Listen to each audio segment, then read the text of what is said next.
আরামবাগ জেলা বিজেপির কার্যালয়ে জনজাগরণ কর্মশালা অনুষ্ঠিত হলো আজ। এদিনের এই জনজাগরণ কর্মশালার মূল বিষয় ছিল বর্তমানে যে ওয়াকফ সংশোধনী বিল রয়েছে তারই যে বিশেষ দিকগুলি রয়েছে তা নিয়ে আলোচনা। উপস্থিত ছিলেন বিজেপির রাজ্য কমিটির সদস্য তথা তমলুকের প্রাক্তন সাংসদ দিব্যেন্দু অধিকারী, পুরসুরার বিধায়ক বিমান ঘোষ, আরামবাগের বিধায়ক মধুসূদন বাগ, আরামবাগ সাংগঠনিক জেলার সভাপতি সুশান্ত বেরা সহ অন্যান্যরা। এই বিষয়ে মধুসূদন বাগ তিনি জানাচ্ছেন, কার্যক্রমটি ওয়াকফ সংশোধনী বিলের বিশেষ দিকগুলি নিয়ে আলোচনা করা হয় এই কর্মশালাতে। পরবর্তীতে তারা মণ্ডলে গিয়ে পথসভার মাধ্যমে সাধারণ মানুষকে এই বিষয় নিয়ে আরও বিস্তারিত জানাবে। এদিনের এই কর্মশালায় উপস্থিত ছিলেন বিজেপির বহু কার্যকর্তা এবং নেতাকর্মীরা। এ বিষয়ে আরও কি জানা যাচ্ছে দেখুন বিস্তারিত। 24 আওয়ার্স আরামবাগের রিপোর্ট।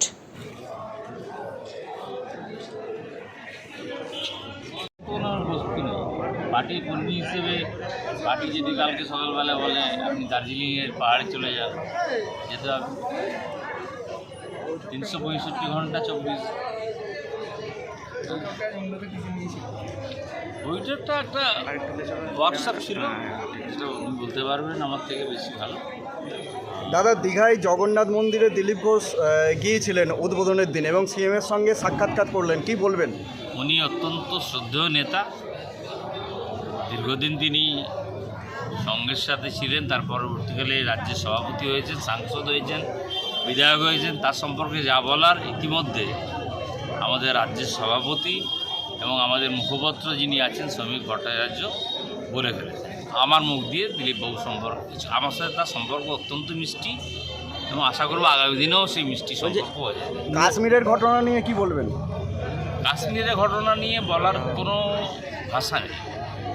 যে ঘৃণ্যতম কাজ হয়েছে, এই ঘটনাকে সঠিক জবাব দেওয়ার জন্য আমরা যাকে আস্থা রেখেছি, যার প্রতি 3 বার তিনি ভারতবর্ষের প্রধানমন্ত্রী হয়েছেন, তিনি তার কাজ তাকে করতে দেন। ইন্টারনাল সিকিউরিটি, এক্সটার্নাল সিকিউরিটি সবটাই তিনি দেখছেন। তিনি তার সৌদি আরব সফর বাতিল করে ভোররাত্রে নতুন দিল্লি বিমানবন্দরে নেমেই কাশ্মীর নিয়ে তিনি বৈঠক সেরেছেন। তখন বাজে 4:27। অতএব আমাদের ভাবিত হওয়ার কারণ নেই, আমাদের দেশ সুরক্ষিত আছে। আমরা আশা করি কোনোভাবেই এই ধরনের ঘটনাকে তিনি টলারেট করবেন। জগন্নাথ মন্দির নিয়ে বহু বিতর্ক আছে। ওটা জগন্নাথ মন্দির নয়, প্রথম কথা। ওটা Jagannath Dham and cultural institute. সরকারি পয়সায় কোনো মন্দির করা যায় না। মন্দির, মসজিদ, গির্জা কিছুই করা যায় না। প্রভাব পড়বে কি পড়বে না, 26 সালের ভোট অনেক বাকি, 1 বছর। এই দিলীপবাবু নাম না করে আপনাকে এবং আপনার দাদাকে নিশানা করছে, কি বলবেন?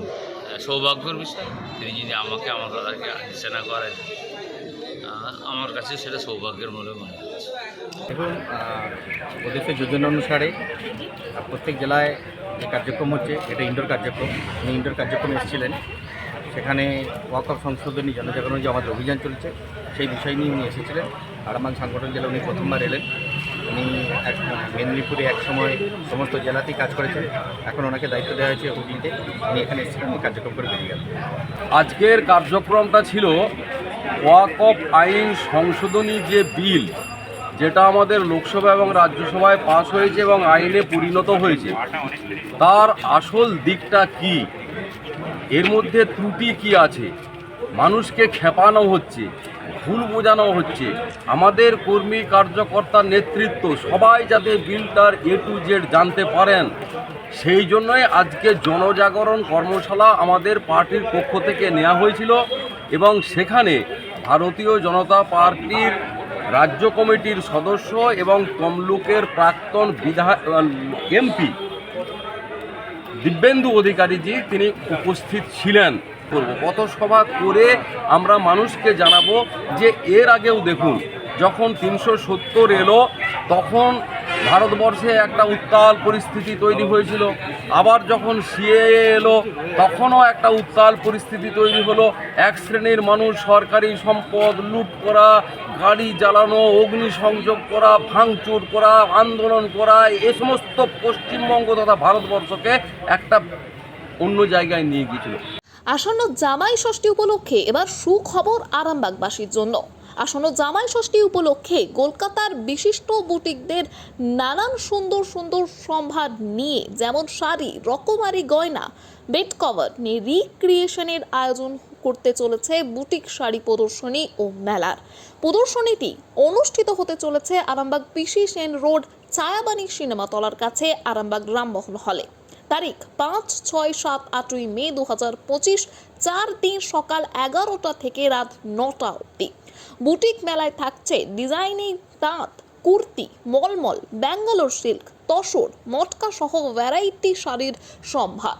এছাড়াও বিশেষ আকর্ষণ হিসেবে থাকছে নবদ্বীপের ক্ষীর দই। এছাড়াও থাকছে 1000 টাকায় লটারির মাধ্যমে উপহার জেতার সুবর্ণ সুযোগ। তাই দেরি না করে জমিয়ে কেনাকাটা করুন আর জিতে নিন আপনার মন পছন্দের উপহারটি।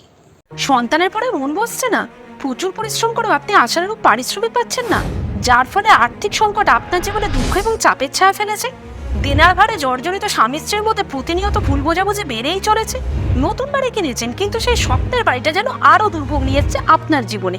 আপনি ভাবছেন সস্তায় পাওয়া বাড়িটা নেওয়াটাই কি সঠিক সিদ্ধান্ত ছিল? এমনই সব দ্বিধাদ্বন্দ্ব এবং জীবনের কঠিন মুহূর্তে আপনাকে সঠিক পথে পরিচালিত করবেন আন্তর্জাতিক খ্যাতিসম্পন্ন স্বর্ণপদক ও স্বর্ণ মুকুটপ্রাপ্ত ডক্টর অজয় শাস্ত্রী। তিনি শুধু আপনাকে পথই দেখাবেন না, আপনার জীবনে সত্যিকারের সুখ, শান্তি, ঐশ্বর্য, অর্থ যেন সঠিক সময় আপনার কাছে পৌঁছে দেয় সেই দায়িত্বও নেবেন। তাঁর অভিজ্ঞতা এবং জ্ঞানের আলোতে আপনার জীবন হয়ে উঠতে পারে নিরুদ্বেগ ও সমৃদ্ধির পথে ধাবমান। তাই আর দেরি নয়, স্ক্রিনে দেওয়া নাম্বারে এখনই ফোন করে ডক্টর অজয় শাস্ত্রীর সাথে যোগাযোগ করুন। কে জানেন, হয়তো একটি মাত্র ফোনই আপনার জীবনকে